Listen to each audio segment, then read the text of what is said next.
You're tuning into Season 7 Inclusion Revolution Radio. I'm your host, Novi Craven, coming to you from the studio of Podville Media, our podcast production host.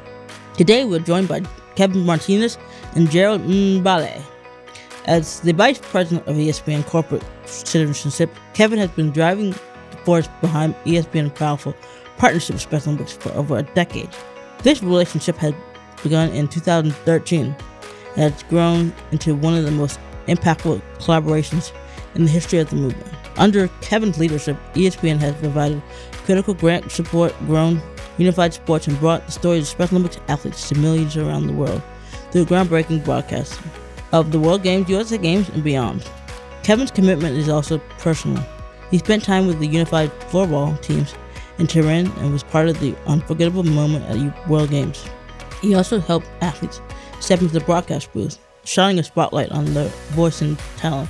Our second guest is Gerald, a no stranger to the podcast. We're thrilled to welcome him back. As Special Olympics Unified Refugee Coordinator, Gerald leads innovative efforts that use sports to build inclusion, resilience, and hope for refugees and displaced people around the world. I'm so excited to talk to both of our guests today about ESPN Special Olympics partnership, unified with refugees and their hopes and values for the future. Welcome, Kevin and Gerald, to Inclusion Revolution Radio. Is there a moment with an athlete that really stuck with you on a personal level? You know, there are many, because again, 15 years, and you know better than most, being in the movement for so long, you have these special moments that, you know, you can describe personally that just really affected you. My nephew, who's no longer with us, was an athlete in Orlando, Florida. Okay. He was 18 years old. He had, was going through high school.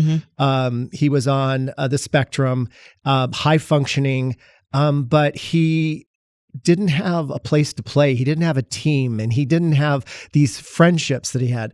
And he joined bowling and track and field, and you would have thought the world had become a whole new world. And the exposure of his friendships, his talking about them, his medals, it gave more purpose to his life. And so for me, that's very, very special. That's what the Special Olympics movement brought to my family. And also just personally, it just brought joy. And that's what I loved about the movement. Because definitely if you have like a family member that really wants to be a part of Special Olympics, but also, doesn't have that ability to make friends on his own, but he's getting the help. He got the help that this is how step by step he was definitely, I think. Right. And it was unified too. And, as I said, it's a threefer, the opportunity to have a coach who's a mentor, who can be a friend as well, right? Who helps you, kind of center yourself within the universe of sport. And how they do that is really, really important in a challenging environment. Learning to win and lose, learning skills, learning how to deal with specific, issues that come up in your sport.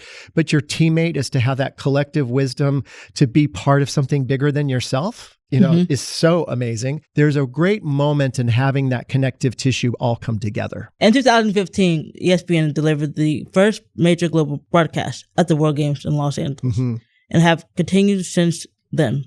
What has the growth meant for ESPN and the athletes? There is nothing more amazing than to be able to walk in with the athletes in opening ceremonies. Oh my! When I did that in USA Games in 2018, I literally had friends that were in the tunnel. Yep.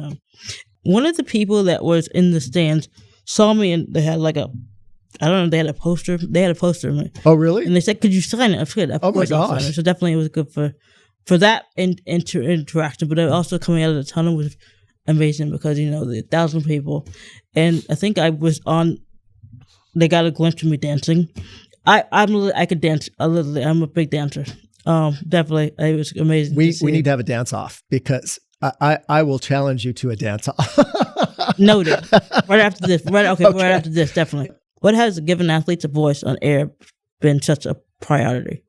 Well, I think it goes back to kind of that question about athletes in general, is that there's a pureness to making sure, like, Kevin Nagandi is one of our main leads for Special Olympics. And I actually went to him about after the conversation with Tim Shriver and being here and looking at Unified, I went to Kevin and I said, "Hey, Kev, we'd been working together on SportsCenter, a couple things, and I just said, I have this idea and I want you to be the face of it." And he was like, "Well, I'm in," before I even told him what it was, because he knew we were doing something, that was social impact, which he's built with doing good stuff. But the idea of making sure we have accountability to our broadcast, we're journalists, right? Making sure that it's authentic. There's no such things as mistake in broadcast on a live broadcast, right? Oh, yeah. It's how you handle it. And to really establish friendships that allow us to learn and teach and train and whatever, to really just be good colleagues together. Our producers who, are on the earphone, right. Bill Bonnell and Kate Jackson at the time, others, Esther, that have just been really core into knowing the talent, knowing where they need help, like any talent would need help, remembering stats, feeding them in the ear, that type of stuff. Having that simpatico, that great connection is unbelievable. So having those particular athletes be, teammates in the broadcast booth has been phenomenal. Definitely being able to understand how when we get on air, we have, especially one cool thing, I like having the things in my ear because I can feel very important. I feel like very important when I, definitely being able to do that is pretty cool because not every athlete gets to, have things in their ear. People talk to them while talking to others. Right. Kevin, you've helped shape more than a decade of partnership between ESPN and Special Olympics. When you think the next generation of athletes and the fans, what legacy do you hope this partnership leaves and how do you see it continue to grow? Wow, legacy. Well, being a man of a certain age, I think about legacy like, if I'm no longer the lead doing this work and, I've left a good legacy of really strong individuals to be able to keep moving forward as given direction by our leaders, by Disney, by Jimmy Pitaro, or my boss, Tina Thornton.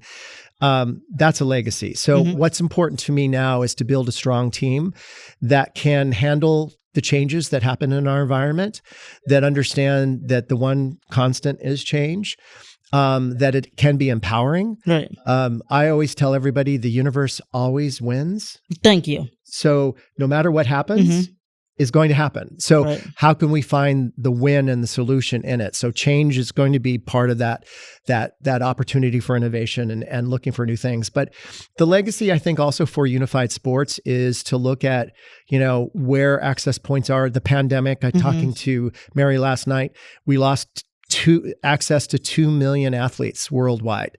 How do we get that back, right? How do we make sure we leave no one behind? If there's another pandemic or there's, a disaster in Jamaica because of a hurricane, how do we make sure we get back to those athletes to get them back into the fold so they have a sense of well-being and belonging, and that they can play sports, right? Because we want them to have that moment of opportunity where they feel like they're more than what's around them. We'll make sure that everything happens. I certainly hope so. But that's a legacy that I think, one, we can build upon. The other legacy that is more of a Shriverism is, the one joy, I call it joy, but Special Olympics is humanity in the front row. Right. It is literally making people understand, and I say making because it's not as easy as just presenting. You have to have a strategy around it, is building a platform for people to introduce themselves to the movement, to participate in the movement. It's one thing to see a beautiful story on ESPN, right? It's a great thing. And for those people that the story is about and the storytellers, but for the sports fan that's watching it, how can we take the next step and get them into the movement? Because I guarantee you, whether you're walking with a team in the opening ceremonies or where you're a volunteer at Unified Basketball or Bocce, whatever it may be, you're going to have an experience that changes your life. You're going to also understand that the greatest element of a Special Olympic athlete is their humanity. ESPN has supported Special Olympics through grants and campaigns like Take Back Sports. Can you tell us about this campaign and why? Well, Take Back Sports. Thank you for putting that up there. We're partners with Special Olympics and Take Back Sports. This is a whole new way for us to look at getting kids back into sports. Okay.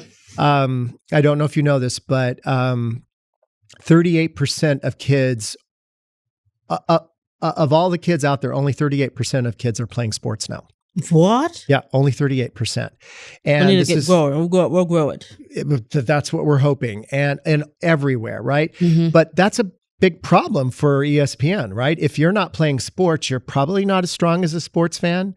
It's an important thing for the leagues, the NFL, hockey, soccer, you name it. We want kids to play sports. Mm-hmm. Take Back Sports we had a program with Kobe Bryant, which I mentioned earlier, was a champion for something called Don't Retire Kid, which is we had kids in sports and they were dropping out of sports. Mm-hmm. And then we lost Kobe, of course, in that horrible crash. But took us a while to come back to this. And this really is about talking to adults. Right. So it's about parents, teachers, coaches, and caring adults, right? To help them have the skills and opportunities with their young person to get them into sports and to enjoy sports. Right. And so there's 4 major areas that we're working on in this space. The first is, 1, you join sports to have fun. Yes, of course. Right? To create community, to, have a place of being. You drop out of sports. The number one reason kids drop out of sports, it's not fun. Right? So you have a dichotomy there. You want to join because it is fun, and you drop out because it's not fun. So how do we solve that? That's the first thing. The second thing is we want kids and youth to play as many sports as possible. Specializing in sports too early is not good for anybody. It's not good for the parent, right? It's when people tell you at age 6 you're going to have a world-class gymnast, that's just not true, right? There are opportunities to do that. Or you're going to get a college, we're going to put them in a track for a college scholarship, right? Let's look at this. If we're looking at, entry level number 1, which is have fun, right? That should be the primary piece here.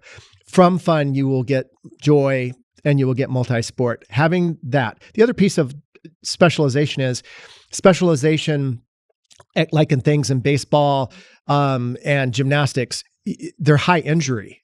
Yes. Right. Yes. So if you learn to throw a ball a certain way, or you're throwing a curveball or a knuckleball when you shouldn't be throwing a knuckleball as a kid, it can ruin your arm. Oh yeah, right? yeah. So we want to make sure that there's that in play as well, right? The third thing is we want to make sure that there's entry points and access points across the known sports universe for kids to enter into recreational play. Kevin, what does inclusion mean to you? Oh, boy. I would just say thank you again. Thank you.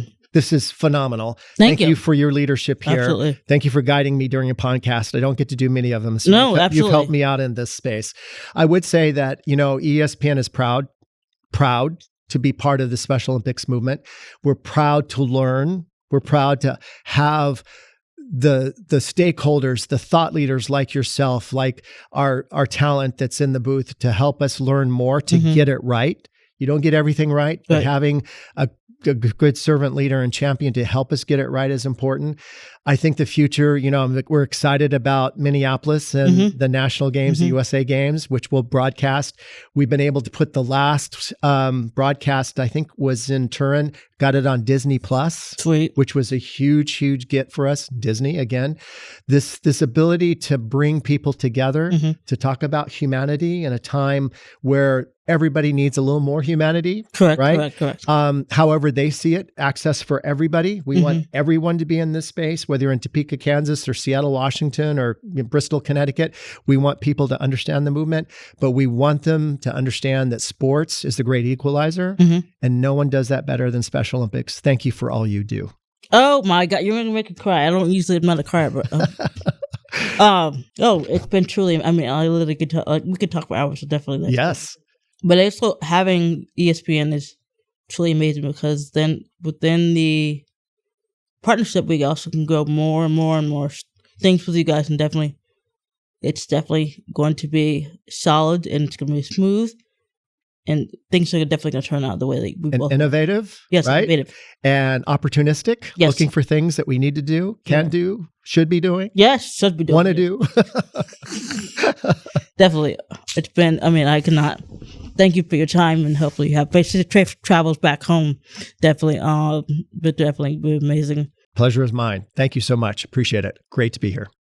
We now have a alumni guest joining our episode today, Gerald Mballe.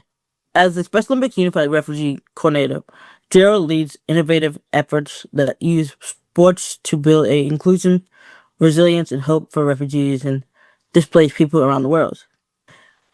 Gerald, can you remind listeners about your background and how you came into your current role with Special Olympics? It's a very important question because I think that is the most important part of my engagement, my involvement, and the current role is just a combination of things that make my personality. I mean, my journey to Special Olympics began under very, very difficult circumstances, and as a teenager, I was forced to flee my home back then because of escalating violence and attacks in my region. So I was this young kid, very, very timid, very, very confused, full of anxiety.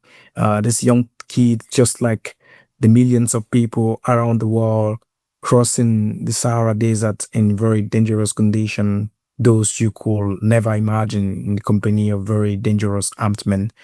And as well, spending long nights in the Mediterranean, in the freezing cold in the night. And at a certain point, I found hope and belonging through sports. But most importantly, under the leadership of the Athlete of Special Olympics, because I was discovered and I got invited to an event just nearby where I was living, where Special Olympic stars and athletes were training. And that is how I started playing with the reality, in a reality that was totally different for me. You know, I'm a native from Cameroon in Africa and in Central Africa. And I don't remember growing up playing with people with intellectual disabilities. I don't remember seeing that. And unfortunately, in my area, you still don't see them 100% engaged. And for me, it was just like a life-changing experience. It was just so curious for me, witnessing them being in the field, leading, being coaches, assistant coaches, partners, athletes. I was like, no, I need to be part of this. And that is where everything started. And the moment everything started, the passions for inclusion and for social change started. Being part of a community that restitute me my sense of belonging, that created a safe space for me, making me becoming a unified partner, later playing locally, later playing regionally, nationally, until becoming a Special Olympics World Game participant at Abu Dhabi. I have been a World Game participant. I played with the national team. I can be proud of that. And this is not because of my abilities. It's just because I found myself in the real environment with the real people. They provided that space.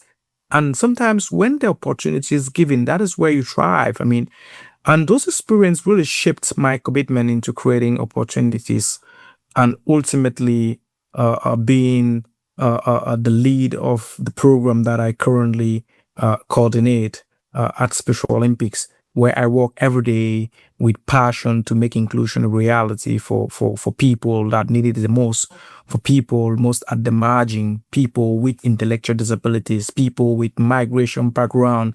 And over the past years, I'm thrilled to see that something that started back then in 2016 as a very small initiative is now into a global platform for inclusion, combining a strategic vision, and advocacy to create a measurable social impact, social change among those most marginalized groups of individual in our community. And today our program is present everywhere at international forums, the Special Olympics Unified Refugee Program contribute in influencing policies on refugee inclusion, through sports. And we oversee events in a lot of settings, in refugee camps, in host communities, creating a type of intentional opportunities for refugees and locals to connect families under the leadership of a Special Olympic athlete, always having them as a unified peer in the field. It is important. And the way the Unified Refugee Program has positioned now at a global stage, it really demonstrates that we are using sports to unite refugees with and without intellectual disabilities through this mission has been possible thanks to the very long-term support of ESPN. It is important to mention that they have been instrumental with their support. They placed us in a very expansion way. They have been critical in expanding the Reach of Our program across Europe, Asia, and Africa, ensuring that the programs become sustainable. We'd love to know how you felt when you were chosen for a Game Changer story that ESPN covered. What did that mean to you to have your story told on a platform like ESPN? That is a very great question. I mean, I'm thinking about it now. I laugh because back then I knew nothing. Back then I sincerely I did not know. I wasn't aware of how great that platform was. Yeah, I wasn't aware of all the famous personality that were broadcasted and featured by that platform. And for me, it was just the opportunity to show the world that I had a transformation and that those with intellectual disability can change the world.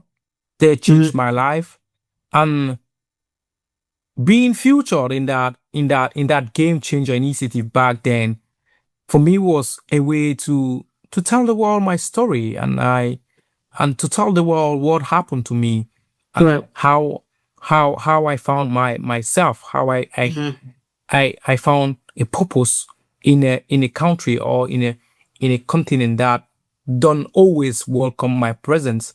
Correct. And later on, I found out that I was involved in a very great broadcaster, in a very big platform, and I saw the potential of my story reaching millions of viewers out there, and I think this is what as well reinforced the message that we are trying to drive here. Like the inclusion itself.